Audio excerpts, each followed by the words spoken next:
voice was represented when they voted this. They certainly didn't represent my vote.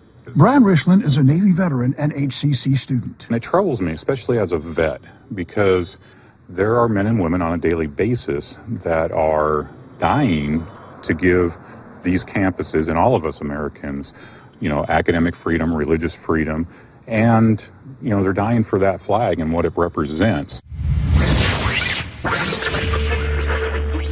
A Florida Community College Advisory Council voting to drop the Pledge of Allegiance from its meetings.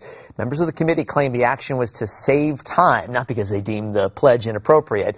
But is that even an acceptable response? For that and more, we go around the dial. Host of the McGraw Show on the Big 550 KTRS in St. Louis, Missouri, McGraw Milhaven. Hey, McGraw, saving time, it just seems kind of silly. We did it in the office. It took us a total of 11 seconds. That's a pretty efficient meeting if they don't want to give 11 seconds to do the pledge, right? They probably spend more time on social media during those meetings than they do saying the Pledge of Allegiance. Rick, good evening. Thank you for asking me on the show. I will say this.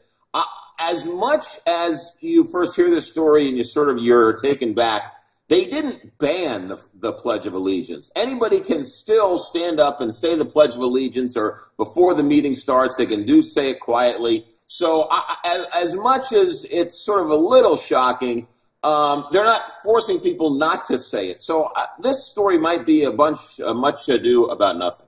Yeah, but at the same time, it's kind of the reason. I mean, telling us that for efficiency and to save time, as opposed to, could that really be the case? I guess if they were more forthright, we'd be okay with it. Well, anybody who wants to ban the Pledge of Allegiance in a group at a meeting, you have to sort of wonder why, and you sort of look at them with a raised eyebrow and say, I don't quite get it. But all right, if that's what you want to do. If you can choose not to go to the school, you can do it on your own.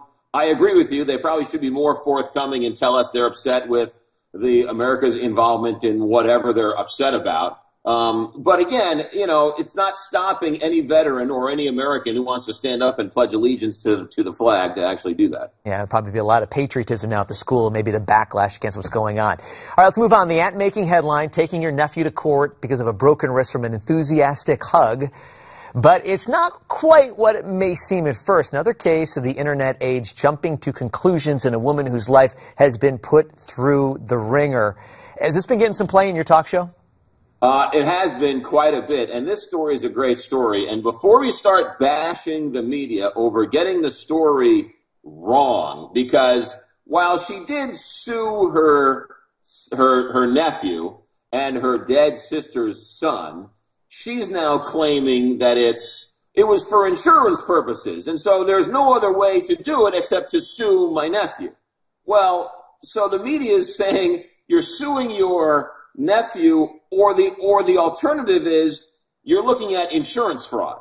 So I don't know which is worse. You sue your nephew because he broke your wrist because he was so happy to see you, or basic insurance fraud, trying to get as much money from your dead sister's estate.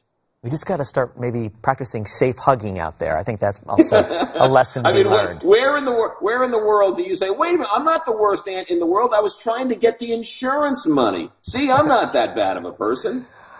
All right, let's talk about the candidates at the Democratic debate. They were literally hugging. I mean, it seemed like there was just a love fest going on. There was some banter back and forth, but Bernie Sanders raised over $1 million in 4 hours after the debate. Now he's the target of Donald Trump. This is kind of a win-win for Sanders, right, to be the target of Trump?